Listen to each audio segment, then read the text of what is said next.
ഇതിന് വിശുദ്ധർ ഡിസംബർ 23 കാൻഡിയിലെ വിശുദ്ധ ജോൺ. 1397 പോളണ്ടിലെ കാൻഡി എന്ന പട്ടണത്തിലാണ് ജോൺ കാൻഡിയൂസ് ജനിച്ചത്. പിൽക്കാലത്ത് അദ്ദേഹം ദൈവശാസ്ത്രത്തിൽ പണ്ഡിതനായി. തുടർന്ന് പൗരോഹിത്യ പട്ടം സ്വീകരിച്ച വിശുദ്ധൻ പിന്നീട് ക്രാക്കോ സർവകലാശാലയിലെ അധ്യാപകനായി. വിശുദ്ധ സ്ഥലങ്ങളായ പലസ്തീൻ, റോം തുടങ്ങിയ സ്ഥലങ്ങൾ നഗ്നപാതനായി വിശുദ്ധൻ സന്ദർശിക്കുകയുണ്ടായി. ഒരു ദിവസം കുറേ മോഷ്ടാക്കൾ അദ്ദേഹത്തിനുള്ളതെല്ലാം കവർച്ച ചെയ്തു. ഇനിയും എന്തെങ്കിലും അദ്ദേഹത്തിൻ്റെ പക്കൽ അവശേഷിക്കുന്നുണ്ടോ എന്ന് ചോദിച്ചു. ഇല്ല എന്ന വിശുദ്ധൻ മറുപടി കേട്ട മാത്രയിൽ തന്നെ മോഷ്ടാക്കൾ അവിടം വിട്ടു. അവർ പോയതിനു ശേഷമാണ് കുറച്ച് സ്വർണ്ണ കഷ്ണങ്ങൾ തൻ്റെ കുപ്പായത്തിനുള്ളിൽ തുന്നിപ്പിടിപ്പിച്ചിട്ടുള്ള കാര്യം വിശുദ്ധൻ ഓർത്തത്. ഉടൻ തന്നെ വിശുദ്ധൻ ആ മോഷ്ടാക്കളുടെ പുറകെ പോവുകയും അവരെ തടഞ്ഞു നിർത്തി ഇതേക്കുറിച്ച് അവരോട് പറയുകയും ചെയ്തു.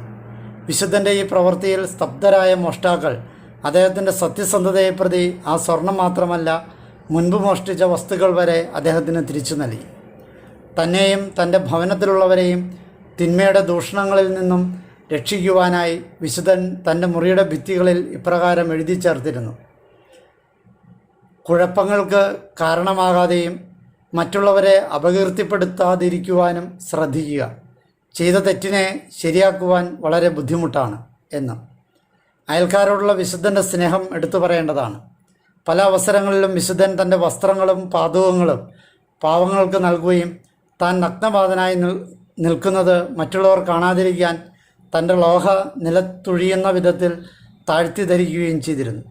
തൻ്റെ അന്ത്യമടുത്തുവെന്ന് മനസ്സിലാക്കിയ വിശുദ്ധൻ തൻ്റെ പക്കൽ അവശേഷിച്ചതെല്ലാം ദരിദ്രർക്കിടയിൽ വിതരണം ചെയ്തു. സന്തോഷപൂർവ്വം ദൈവസന്നിധിയിലേക്ക് യാത്രയായി. പോളണ്ടിലെ പ്രധാന മധ്യസ്ഥരിൽ ഒരാളാണ് വിശുദ്ധ ജോൺ.